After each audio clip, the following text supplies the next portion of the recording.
मंगल प्रवचन। अनंत कोटि ब्रह्मांड के सृजनहार हैं, सबके पालक हैं और वो हमारे सबके पिता है। नानक साहब जी कहते हैं, फाई सूरत मलुकी वेश ए ठगवाड़ा ठगी देश खरासियाना भोता भार। ये धानक रूप रहा करता। ये 24 नंबर पृष्ठ श्री गुरु ग्रंथ साहिब में लिखा है, अंकित है। फिर श्री गुरु ग्रंथ साहिब के 731 पृष्ठ पर लिखा है, अंधुला नीच जात परदेसी मेरा, खिल आवे तिन जावे और जाकी संगत नानक रहंदा क्यों कर मोंडा पावे। फिर 721 पृष्ठ पर लिखा है श्री गुरु ग्रंथ साहिब जी के, एक अर्ज गुप्तम पेश तोदर कौन करतार हक्का कबीर, करीम तू बेऐब परवरदिगार। फिर अन्य महापुरुषों ने जिनको परमात्मा मिले उन्होंने यही बताया है। दादू साहब जी कहते हैं, जिन मुझको निज नाम दिया सोई सतगुर हमार, दादू दूसरा कोई नहीं ये कबीर सृजनहार। और भी जितने महापुरुष हुए हैं उन्होंने परमात्मा कबीर जी को ही परमात्मा बताया। हमारे वेद भी परमात्मा को कबीर देव कहते हैं, कबीर साहब कहते हैं, और कुरान शरीफ के अंदर उनको अल्लाह अकबर, अल्लाह कबीर कहा है। तो कहने का भाव ये है कि वो कबीर इज गॉड। और गीता के अंदर, गीता अध्याय नंबर 4 के श्लोक नंबर 32 और 34 में स्पष्ट किया है कि वो परमात्मा मुख कमल से यथार्थ ज्ञान बोलता है, उच्चारण करता है। वो सच्चिदानंद घन ब्रह्म की वाणी तत्व ज्ञान कहलाता है। उसके अंदर धार्मिक अनुष्ठानों की जानकारी विस्तार के साथ कही गई है। उस तत्व ज्ञान को तू तत्वदर्शी संतों के पास जाकर समझ, गीता ज्ञान दाता कहते हैं। और वो तत्वदर्शी संत तुझे उस तत्व ज्ञान और परमात्म ज्ञान का और तत्व ज्ञान का उपदेश करेगी। तो कहने का भाव ये है कि जो हमारे सदग्रंथ हैं, पवित्र वेद, पवित्र श्रीमद् भगवत गीता, ये गॉड गिवन स्पिरिचुअल नॉलेज है। और इसमें ये इनकम्प्लीट है। परमात्मा ने 5 वेद दिए थे इस ज्योत निरंजन ब्रह्म को, इसने एक 5वां वेद नष्ट कर दिया, हम तक आने नहीं दिया, छुपा दिया। उसकी पूर्ति करने के लिए स्वयं परमेश्वर आते हैं। तो पुण्यात्माओं, परमात्मा को समझने के लिए हमने सदग्रंथों को आधार मानना पड़ता है। तो ये सदग्रंथ ये कह रहे हैं कि परमात्मा की जानकारी तत्वदर्शी संत बताते हैं, और वो तत्वदर्शी संत वो ज्ञान रखता है जो स्वयं भगवान आकर बताता है। वो सूक्ष्म वेद है, तत्व ज्ञान है। तो उस ज्ञान के अंदर ये तो प्रमाणित हो चुका है, उस ज्ञान के आधार से दास ने आपको सिद्ध कर दिया है कि परमात्मा कैसा है, कहाँ रहता है, वो क्या करता है और वो कैसे प्राप्त होता है।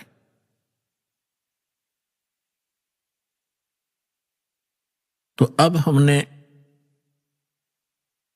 उस अध्यात्म ज्ञान को समझना है। अपनी विशेषकर हिंदू धर्म के अंदर श्रीमद् भगवत गीता एक बहुत ही शिरोधार्य शास्त्र माना जाता है और सत शास्त्र कहलाता है। परमात्मा ने 600 वर्ष पहले जो ज्ञान बोला था, उस समय हमारे धर्म गुरुओं ने परमात्मा का इतना विरोध करा दिया था कि हम भूल गए थे कि कबीर नाम का कोई व्यक्ति रहा होगा। केवल पुस्तकों में पढ़ा करते थे, कबीर साहब की वाणी पढ़ ली, ठीक है, दोहे इसलिए पढ़ा करते थे कि वो हमारे एग्जाम के अंदर उनमें से कुछ अंश हमने लिखना पड़ता था। अब जब हम तत्व ज्ञान से परिचित हुआ ये दास, तो पता चला ये कबीर साहब कवि ही नहीं थे, ये परमेश्वर भी थे। तो उस परमेश्वर ने कहा था, सुखदेव ने 84 भुगती, बण्या पजावे खरवो, तेरी क्या बुनियाद पुरानी, तू पेंडा पंथ पकड़बो। मोती मुक्ता दर्शत नाही, ये जग है सब अंदरे, दिखत के तो नैन चश्म, इनका फिरा मोतिया बिंदरे। परमात्मा कहा करते थे कि जिनको तुम विद्वान मानते हो, इन पंडितों को, मंडलेश्वरों को, महर्षियों को, ये कख भी नहीं जानते, कै ख भी नहीं जानते, अध्यात्म मार्ग का। आचार्य और शंकराचार्य जितने मंडलेश्वर आप जी के धर्मगुरु हैं, ऐसे ही मुसलमानों को कहा करते ये मुल्ला काची।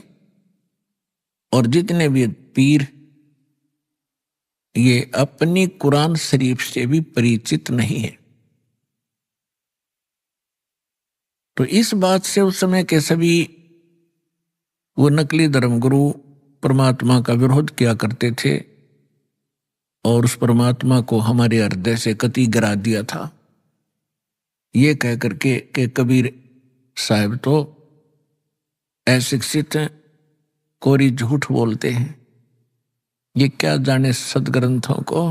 आज से 600 वर्ष पहले परमात्मा ने अपनी प्यारी आत्मा धर्मदास जी से कहा था, धर्मदास ये जग बोराना, कोई न जाने पद निर्वाणा, यही कारण मैं कथा पसारा, सबसे कहिए वो राम नियारा। यही ज्ञान जग जीव सुनावो, सब जीवों का भरम नसाओ, भरम गए जग वेद पुराना, आदि राम का वेद न जाना। अब मैं तुमसे कहूँ चताई, तेरे देवन की उत्पत्ति वाई। तेरे तीनों देवताओं की उत्पत्ति बताता हूँ, ब्रह्मा विष्णु महेश की कैसे जन्म हुआ। माँ अष्टंगी पिता निरंजन, ये जुम दौरुण वंशन अंजन, पहले कीन निरंजन राई, पीछे से माया उपजाई। माया रूप देख अति शोभा, देव निरंजन तन मन लोभा। पेट से देवी करी पुकारा, हे साहिब मेरा करो उभारा। टेर सुनी तब ताहम आए, अष्टंगी के बंध छुड़वाए। धर्मराय की ने भोग विलासा, माया को रही तब आशा। 3 पुत्र अष्टंगी जाए, ब्रह्मा विष्णु शिव नाम धराए। तिनके सुत हैं तीनों देवा, ये अंदर जीव करते हैं सेवा। गुण तीनों की भक्ति में, ये भूल पड़ो संसार। कहें कबीर निज नाम बिना, कैसे उतरो पार। 3 देव की जो करते भक्ति, उनकी कदे ना होवे मुक्ति। आज से 600 वर्ष पहले परमात्मा ने कहा था कि गुण तीनों की भक्ति में। 3 गुण कौन? रजगुण ब्रह्मा, सतगुण विष्णु, तम गुण शिव जी। इन तीनों देवताओं की भक्ति में ये भूल पड़ो संसार। और कहें कबीर निज नाम बिना, यथार्थ मंत्र के बिना तुम कैसे उतरो पार। और 3 देव की जो करते भक्ति, उनकी कदे ना होवे मुक्ति। जिस परम पिता को ये अज्ञानी, एक संस्कृत भाषा के ज्ञाता कहा करते, वो अविद्वान है, जुलाहा है, शूद्र है, मूर्ख है,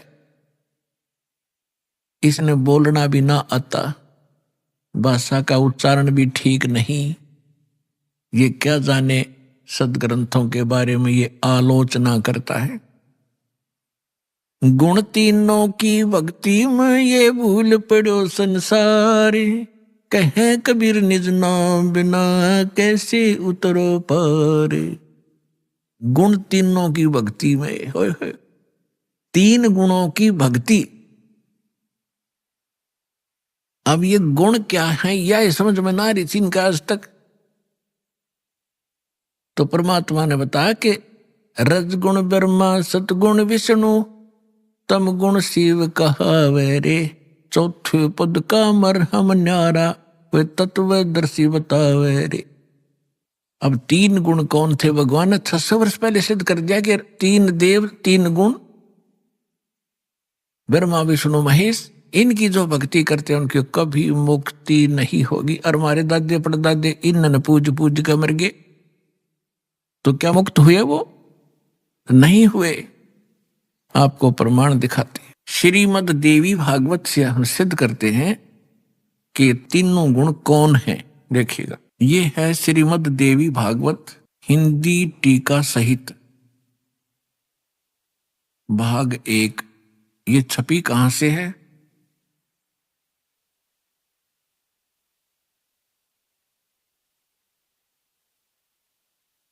श्री अथ देवी भागवतम सभाष्टिकम सहमातम हेमरा श्री कृष्णदास प्रकाशन बंबई से प्रकाशित है। अब इसके तीसरे स्कंद में ले चलते हैं आपको। ये है अथ श्रीमद देवी भागवते भाषा टीका युक्ते तृतीय स्कंध प्रारंभते। इसके हम आपको 11 पृष्ठ पर ले चलते हैं। ये 11 पृष्ठ है और 5वें अध्याय का हम 8वां मंत्र पढ़ेंगे।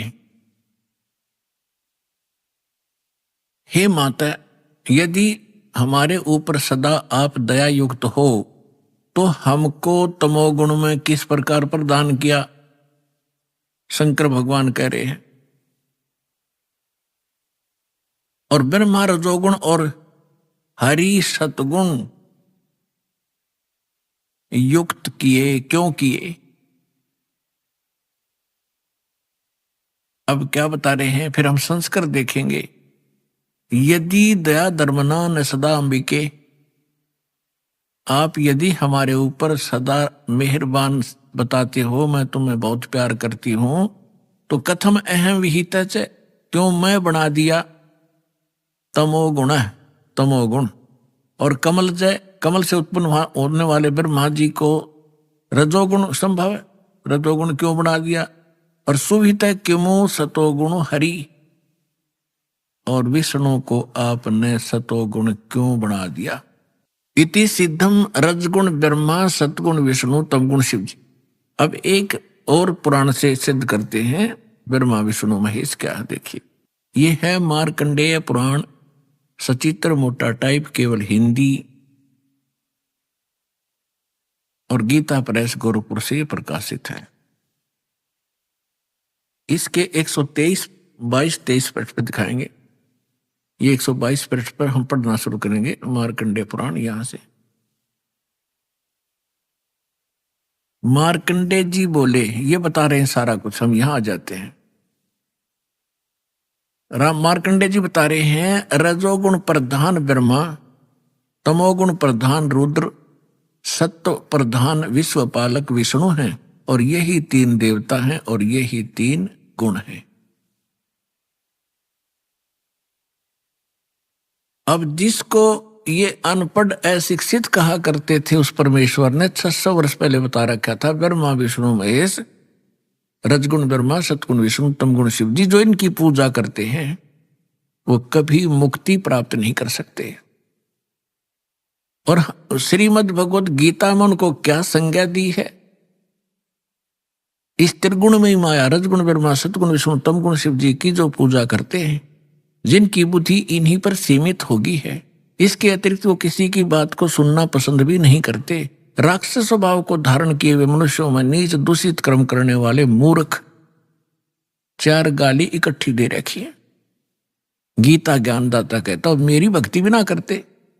गीता ज्ञानदाता कौन है? ये ब्रह्म है, ये सरपुरुष है, 21 ब्रह्मांड का स्वामी है, ब्रह्मा विष्णु महेश का पिता है, जो श्री कृष्ण में प्रवेश करके श्रीमद् भगवत गीता का ज्ञान बोल गया।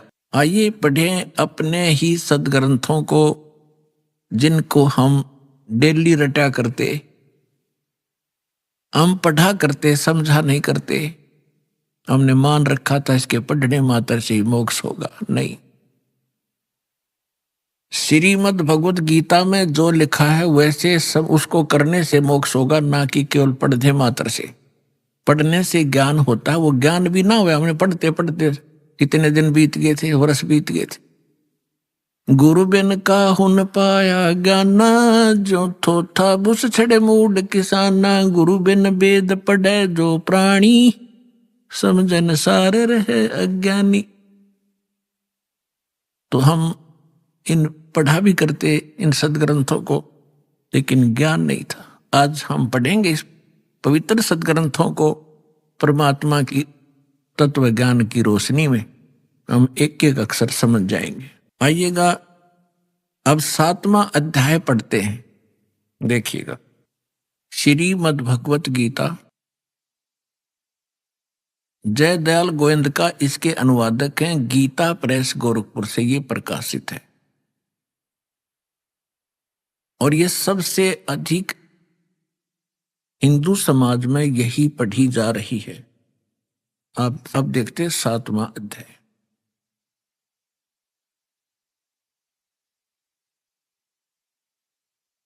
ये स्टार्ट है अथ 7वां अध्याय श्रीमद् भगवत गीता।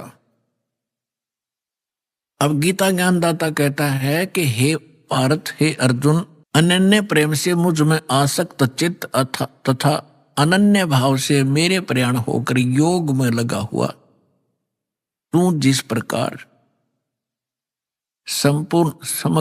समग्रम संपूर्ण विभूति बल ऐश्वर्य गुण से युक्त सबके आत्म रूप माम मुझको संशय रहित जानेगा, उसको सुन। अब क्या कहता है गीता ज्ञानदाता? कहता है कि अब जो ज्ञान सुनाने जा रहा हूं, इसके जानने के बाद तुझे कोई शंका नहीं रहेगी मैं क्या हूं। आगे देखो, दूसरे श्लोक में कहा है 7वां अध्याय दूसरा मंत्र, मैं तेरे लिए इस विज्ञान सहित तत्व ज्ञान को, इस ज्ञान को, तत्व ज्ञान नहीं, ज्ञान को पूर्णतः कहूंगा, जिसको जानकर संसार में और कुछ भी जानने योग्य शेष नहीं रह जाता। अब क्या बता रहा गीता ज्ञानदाता कि ऐसा ज्ञान सुना दूंगा, इसके बाद फिर कुछ जानने की आवश्यकता नहीं रहेगी। फिर देखिएगा इसमें क्या बताता है तीसरे मंत्र में, हजारों मनुष्यों में कोई एक सिद्धेय माने परमात्मा प्राप्ति के लिए प्रयत्न करता है, और प्रयत्न करने वालों में वाले सिद्धानाम साधकों में भी कोई एक मेरे प्राण होकर मुझको तत्व से वेति माने जानता है, तत्व से जानता है। ये क्या कह रहा है कि परमात्मा की प्राप्ति के लिए हजारों में से कोई ही भक्ति करना चाहता है, परमात्मा की प्रयत्न कर रहा है, उनमें से मेरे तक भी कोई एक आधा ही पहुंचता है, ना तो नीचे के देवी देवताओं तक ही सीमित रह जाते हैं। आगे देखो, चौथा और 5वें का इकट्ठा अनुवाद है, पृथ्वी जल अग्नि वायु और आकाश मन बुद्धि और अहंकार, इस प्रकार यह है 8 प्रकार से विभाजित मेरी प्रकृति है। यह 8 प्रकार से भेद वाली तो अपरा मेरी जड़ प्रकृति है, और हे महाभाव इससे दूसरी जिससे ये संपूर्ण जगत धारण किया जाता है मेरी जीव रूपा चेतन प्रकृति जान। अब यहां 2 से दोगे, 2 प्रकृति है। एक तो इन्होंने बता दिया 5 तत्व और मन बुद्धि और अहंकार, ये 8 प्रकार से बनी प्रकृति। दूसरी बता रहे हैं ये चेतन प्रकृति, ये दुर्गा है। दुर्गा, अब देखो ये सिद्ध हो रहा है कि दुर्गा को भी प्रकृति कहते हैं, और आप जी को बहुत बार इन सदग्रंथों में प्रमाणित किया है। जैसे श्री देवी भागवत सचित्र मोटा टाइप गीता प्रेस गोरखपुर से प्रकाशित के तीसरे स्कंद में 123 पृष्ठ पर विष्णु जी कहते हैं अपनी मां के विषय में। अब पुण्यात्माओं ये सारे कंसेप्ट साथ साथ क्लियर करने पड़ेंगे, क्योंकि बहुत से श्रोता प्रथम बार आते हैं तो उन्होंने ये ज्ञान गहनता से सुना नहीं होता ध्यान से, और थोड़ा बहुत सुन लेते हैं, पुण्यात्मा शीघ्र प्रेरित हो जाते हैं, वो आते हैं। तो यहां इनको बैठकर सुनने का समय मिलता है 2 घंटे सुबह, 2 घंटे शाम को। तो इसलिए यहां एक विशेष विस्तार के साथ ये ज्ञान सुनाया जाता है। ये श्रीमद देवी भागवत देखिएगा, सचित्र मोटा टाइप हिंदी, गीता प्रेस गोरखपुर से प्रकाशित है।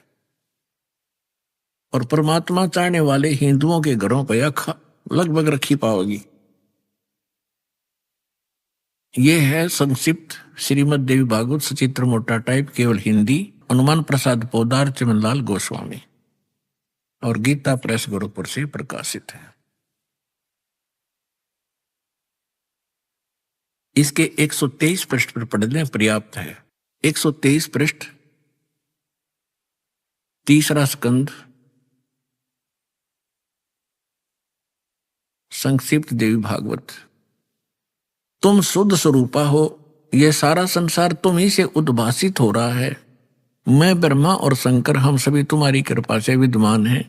हमारा आविर्भाव माने जन्म, तिरोभाव माने मृत्यु हुआ करता है। हमारा तो जन्म मृत्यु होता है, केवल तुम ही नित्य हो, जगत जननी हो, प्रकृति और सनातनी देवी हो। भगवान शंकर बोले, यदि भगवान विष्णु तुमसे ही प्रकट हुए हैं तो उनके बाद उत्पन्न होने वाले ब्रह्मा भी तुम्हारी बालक हुए, फिर मैं तमोगुणी लीला करने वाला शंकर क्या तुम्हारी संतान नहीं हुआ? अर्थात मुझे भी उत्पन्न करने वाले तुम ही हो। शिवे, संपूर्ण संसार की सृष्टि करने में तुम बड़ी चतुर हो। शिवे, शिवे भी कहा इसको। इस संसार की सृष्टि, स्थिति और संहार में तुम्हारे गुण सदा समर्थ हैं। उन्हीं तीनों गुणों से उत्पन्न हम, तीनों गुणों, रजगुण ब्रह्मा, सतगुण विष्णु, तम गुण शिव जी, उन्हीं तीनों गुणों से उत्पन्न हम ब्रह्मा, विष्णु एवं शंकर नियमानुसार कार्य में तत्पर रहते हैं। अब ये क्या सिद्ध हो गया? इस थोड़ी सी पंक्तियों में कितने कंसेप्ट क्लियर हो गए। नंबर 1, ब्रह्मा विष्णु महेश की जन्म मृत्यु होती है। नंबर 2, दुर्गा को प्रकृति कहते हैं। नंबर 3, ब्रह्मा विष्णु महेश की माता दुर्गा है। और नंबर 4, रजगुण ब्रह्मा, सतगुण विष्णु, तमगुण शिव जी। नंबर 5, ये केवल वर्क डन ही दे सकते हैं, जैसा कर्म जीव ने किया उसमें कोई परिवर्तन नहीं कर सकते, नियमित कार्य ही कर सकते। ये 5 कंसेप्ट, 5 पॉइंट कति सिद्ध हो गए। अब थोड़ा सा और दिखाते हैं आपको। ये देखिएगा संक्षिप्त शिवपुराण। इस संक्षिप्त शिवपुराण के अंदर ये गीता प्रेस गोरखपुर से प्रकाशित है, सचित्र मोटा टाइप, केवल हिंदी। और ये कहां से प्रकाशित है देखिएगा, हनुमान प्रसाद पोदार इसका, इनके संपादक हैं और प्रकाशक हैं। ये गीता प्रेस गोरखपुर, गोविंद वन कार्यालय, कोलकाता का संस्थान। यहां देखिएगा संक्षिप्त शिवपुराण 98 पृष्ठ से हम थोड़ा सा पढ़ेंगे। यहां 5वां अध्याय रुद्र संहिता का हम पढ़ेंगे, 6ठा। 5वें के एंड को पढ़ रहे हैं। अपने पुत्र नारद की आवाज सुनकर लोक पितामह ब्रह्मा वह इस प्रकार बोले। 5वां अध्याय समाप्त हुआ, 6ठा प्रारंभ हुआ रुद्र संहिता का 99 पृष्ठ पे। नारद ने पूछा था कि सृष्टि की रचना बताइए भगवान पिताजी ब्रह्मा जी से।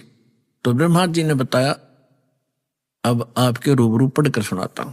ब्रह्मा जी ने कहा ब्राह्मण श्रोमणे, तुम सदा समस्त जग के उपकार में लगे रहते हो। तुमने लोगों के हित की कामना से बहुत उत्तम बात पूछी है। जिसमें समस्त चराचर जगत नष्ट हो गया था, सर्वत्र केवल अंधकार ही अंधकार था, न सूर्य दिखाई देते थे, न चंद्रमा आदि कुछ भी नहीं थे। उस समय तत् सद्ब्रह्म, इस श्रुति में जो सत्य सुना जाता है एकमात्र वही शेष था। 100 पृष्ठ पे जिस परब्रह्म के विषय में ज्ञान और अज्ञान से पूर्ण युक्तियों द्वारा इस प्रकार विकल्प किए जाते हैं, यानी ब्रह्मा जी कह रहे हैं कुछ सच्ची कुछ झूठी, जो मैंने सुनी है वो बता रहा हूं। उसने कुछ काल के बाद, कुछ समय के उपरांत द्वितीय की इच्छा प्रकट की।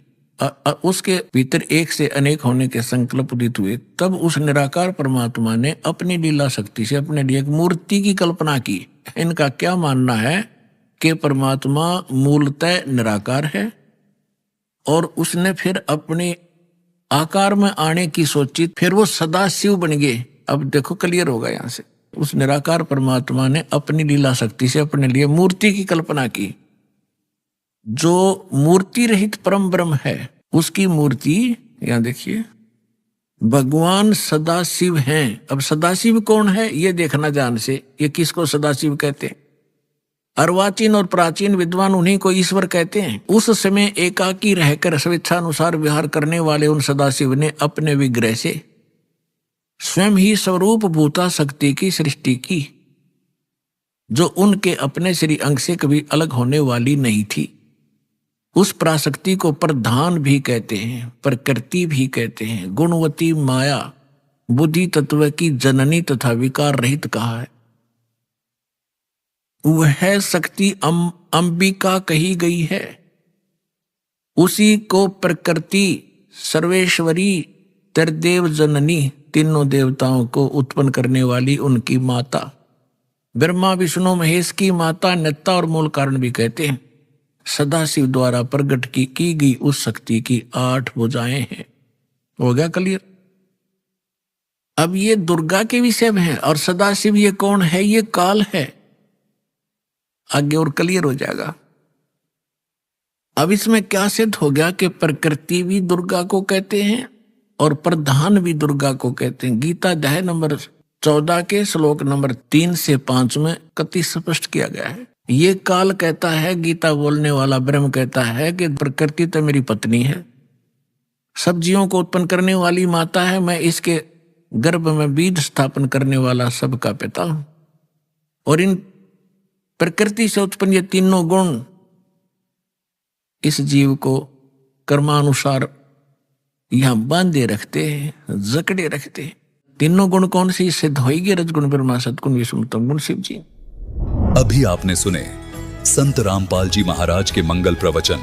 आइए अब सुनते हैं संत रामपाल जी महाराज से नाम दीक्षा लेकर सतभक्ति करके अद्भुत लाभ प्राप्त करने वाले अनुयायी के विचार। नमस्कार दर्शकों, कहते हैं जब मुसीबत आती है तो अकेले नहीं आती, बल्कि अपने साथ कई समस्याओं को लेकर आती है। जब इंसान को मुसीबतें चारों तरफ से घेर लेती हैं, तो उसे यह समझ नहीं आता कि वह क्या करे। आज हम आपको एक ऐसे श्रद्धालु की सच्ची कहानी सुनाने जा रहे हैं, जिन्हें जीवन में अचानक चारों तरफ से मुसीबतों का सामना करना पड़ा। यह कहानी है राजेश कुमार श्रीवास्तव जी की, जो गाजियाबाद, उत्तर प्रदेश के निवासी हैं। राजेश जी विभिन्न देवी देवताओं जैसे शिव जी, दुर्गा जी और बालाजी की पूजा किया करते थे। फिर भी इनके जीवन में समस्याओं का अंबार लगा हुआ था। कभी बीमारी का सामना करना पड़ता तो कभी व्यापार में नुकसान हो जाता। करोड़ों के कर्ज में डूबे हुए थे और झूठे मुकदमों का भी सामना करना पड़ा। समाधान की तलाश में राजेश जी ने मंदिर, मस्जिद और गुरुद्वारों के चक्कर काटे, तांत्रिकों के पास भी गए, परंतु इन्हें कहीं से भी राहत नहीं मिली। फिर एक दिन इनके जीवन में एक नया मोड़ आया। इन्होंने संत रामपाल जी महाराज का सत्संग सुना और उनसे नाम दीक्षा प्राप्त की। दर्शकों, आइए अब राजेश कुमार जी से ही सुनते हैं उनके जीवन की यह कहानी कि आखिर कैसे इनके दुख भरे जीवन में सुख, शांति और समृद्धि आई। जी नमस्कार। सर नमस्कार। क्या नाम है जी आपका? राजेश कुमार श्रीवास्तव। राजेश कुमार जी, कहाँ से आए आप? वैसे तो मैं जिला रायबरेली, पोस्ट सलोन का रहने वाला यूपी का, लेकिन फिलहाल गाजियाबाद में मैं रह रहा हूँ। सर, संत रामपाल जी महाराज से नाम दीक्षा लेने से पहले आप क्या भक्ति साधना करते थे? मैं सदाशिव शंकर जी की पूजा करता था। नंगे पैर आता था दुधेश्वरनाथ मंदिर हमारे गाजियाबाद में, तो 41 दिन का प्रतिज्ञा करके जल चढ़ाना, उसके बाद पानी पीना, दुर्गा जी की पूजा करना, बालाजी जाना, सभी देवताओं की पूजा करता था मैं। सर, जब आप हिंदू धर्म में प्रचलित सभी प्रकार की पूजाएं आप कर रहे थे, तो फिर आपको संत रामपाल जी महाराज से नाम दीक्षा लेने की क्या जरूरत आन पड़ी? सर, एकदम से हमारे घर में दिक्कत आई, बीमारी हुई, भूत बाधा हुई, फिर जहाँ जहाँ लोगों ने बताया वहाँ वहाँ जाना शुरू